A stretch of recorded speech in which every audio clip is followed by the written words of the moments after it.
One of my favorite quotes of all time says, "You can't really know where you're going until you know where you've been." This was spoken, those beautiful words of wisdom were bestowed upon us by the phenomenal poet, Dr. Maya Angelou. Nelson Mandela also said, education is the most powerful weapon that you can use to change the world. Welcome to this episode of Monica Mentors, where we are going to talk about, we're going to celebrate some heroes today. And it's probably some heroes that you're not really familiar with, but I want you to know that there are so many faces to Black history. And so today, join me as we explore these amazing stories and contributions of some of the African Americans throughout history. And we're going to dive into them and honor them and explore some of the visionary people behind this celebration. I want you to understand the importance of how and why this celebration has evolved over time. All right, y'all, let's do this. First of all, Black History Month, I love the research that I found on this. I am 50 years old, and this is really my first time exploring and really learning how Black History Month came about. Now, a lot of you guys may or may not know, so I'm like the artist, allow me to introduce myself. I am a product of Birmingham, Alabama, where we have, the bombing story with the 4 little girls. We had Bull Connor. Shout out to Parker High School. The kids there were so pivotal to the movement in Birmingham. We had Dr. A.G. Gaston. A lot of people don't know about him. Very important figure in the history of Birmingham. Carver Theater.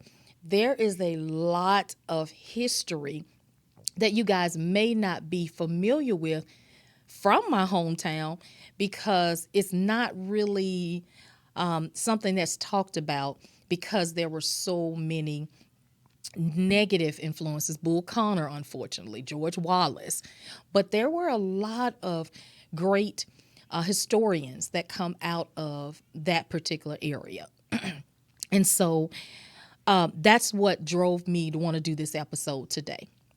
And so Black History Month began with a man by the name of Carter G. Woodson. And he did it in 1926.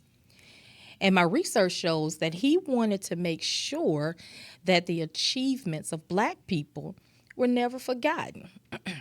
So he created, initially, it was only called the Negro History Month. The Negro History Week. And so he chose February. Now I never knew this. So he chose February, he said, because it included the birth date of 2 important figures who were pivotal to helping African Americans. And that was Abraham Lincoln and Frederick Douglass. Now, joke, among the time when I was growing up, everybody said that, we chose February because that was the shortest month. Not the truth. He honored those 2 individuals because of their birthdays, and they fought for freedom and equality. And so over time, it eventually turned into a week of celebration. All right, so who was Carter Woodson? Well, in my research, it showed he was an author, he was a historian, and he was a journalist. He was referred to as the father of Black history. It says he dedicated his entire life to promoting African American history. He was actually born to former slaves, and he had several siblings. He worked as a sharecropper, and he was a miner. Now, interestingly enough, he received his doctorate from Harvard. My husband loves this book, and I know we had to read it when I was in high school. He wrote The Miseducation of the Negro. in 1933. If you haven't had a chance to read it, I would encourage you to read the book. Again, it's called The Miss Education of the Negro. He also founded the Association for the Study of African American Life and History, and they're abbreviated, it's ASALH. He taught at Howard University and West Virginia State University. This one was surprising to me. From 1903 to 1907, he served as a school supervisor in the Philippines. Now, this last important fact about him, there is no way I could not mention this because of my dad. He was a member of Omega Psi Phi. Shout out to the Qs. So Dr. Carter was the one again who created Negro Week that changed into the entire month. Again, recap point, he put it in February. He chose February because of the birth dates of Abraham Lincoln and Frederick Douglass. Little known history fact. And again, I want you to remember to go read that book, The Miseducation of the Negro. Now, let's jump into some other visionaries. Well, what I call them, of the movement. So I researched a young lady. Her name was Rebecca Lee Crumbler. And she was from 1831 to 1895.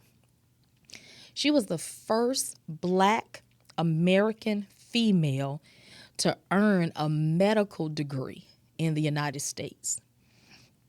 She dedicated her entire career to providing medical care to women, children, and people of color who simply couldn't afford to pay for expenses. And again, her name was Dr. Rebecca Lee. Let me spell the last name is Crumpler. And y'all got to promise me, I want to make sure y'all go research these people. So that's why I want you to really understand. I know we have a lot of pivotal names in our community, but these are some that were just as important that we didn't really talk about in school, or you may have never heard of before. But no excuses now. You've heard it on Monica Mentors. Another name I found was Margaret Strickland Collins. And she was from 1922 through 1996. She was actually an African-American scientist. And she was known for her work in studying insects. Now, I'm not a fan of bugs, but somebody had to do it. And it says that she was a pivotal role model for Black women who wanted to enter into the field of science. Now, another one I absolutely adore. If you have not seen a show of Alvin Ailey, I would encourage you. It is probably, if I trick my husband to go, you got to go see them. Their shows are fantastic. I know they're here. They're out of New York. They're here in Atlanta a lot. I think they're doing some shows here now. So if you ever get a chance to go see the Alvin Ailey dancers, please, please, please, please don't hesitate. Just do it. Now, Alvin Ailey Jr. was from 1931 through 1989. He was a very talented dancer, and he choreographed all of their productions. He founded the theater, the Alvin Ailey American Dance Theater, in 1958. He celebrated African American culture, and he brought modern dance to a wide audience. And personally, when you get in there, it's I can't even describe it. It's like you're watching a story, and you're going to feel everything. You know, you feel like you're literally there with the ancestors. That's what I'm looking for when you watch one of his productions.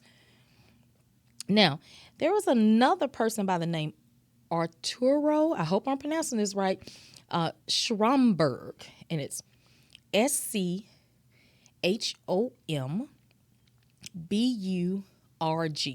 Again, SCHOMBURG. Schomburg.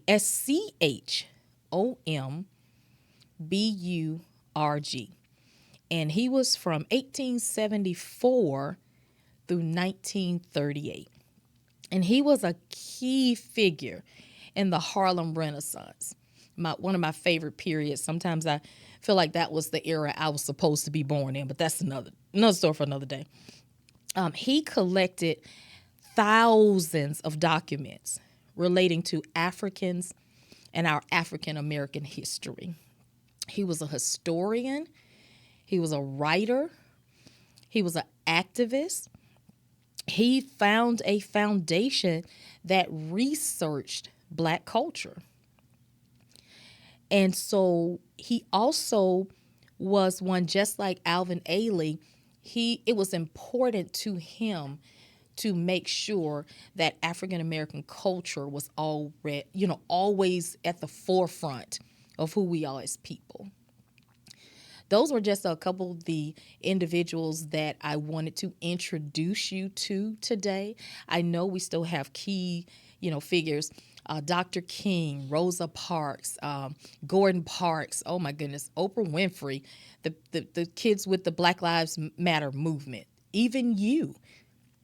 There are some important pivotal things that you can do as a part of the community.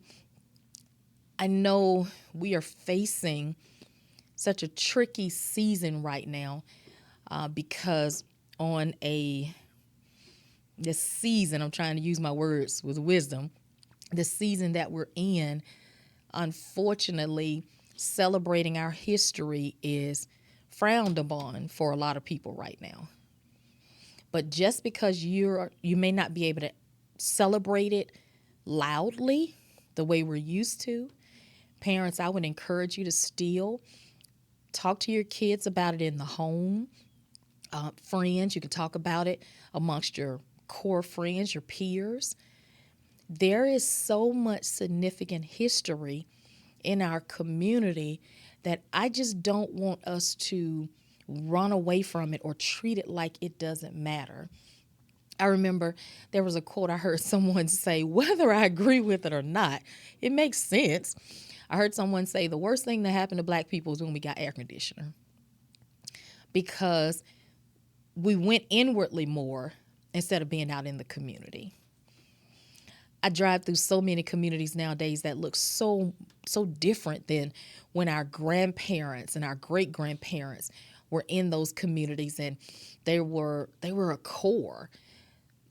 I remember times when I saw granddads and walking the kids to school, and these were our communities. These were not outside of our communities. And even when we lived in something that was not as extravagant as other communities, we all still looked out for each other. We had the street lights. Street lights come on, everybody get in the house.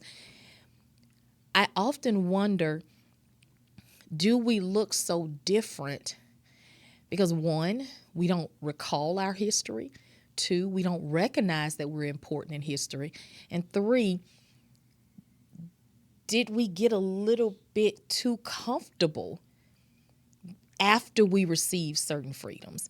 Like, did we get to the place where it didn't seem important to love each other anymore? It didn't seem important to care about each other anymore. As long as I got mine, you got yours, nothing else should matter.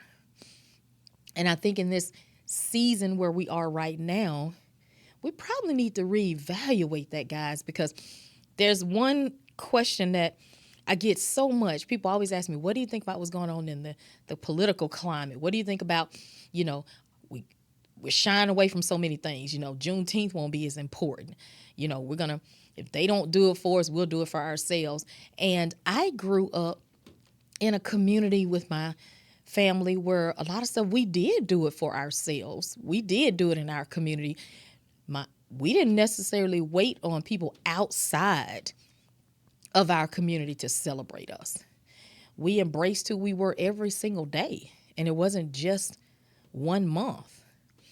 And so as we look at why Black History Month is even more important to us, well, I hope it is, it should be, we have to get back to a place where Black community is important again. Black people are important to each other again. Do some of us get on each other's nerves? Last good nerves. Are some of us just walking around like nothing exists? There's a whole lot of us doing that. But what if we all made the choice? We don't have to like each other. We don't even have to love each other. But what if we cared about the well-being of each other again? How would community look then? What would it feel like? Would our neighborhoods look different?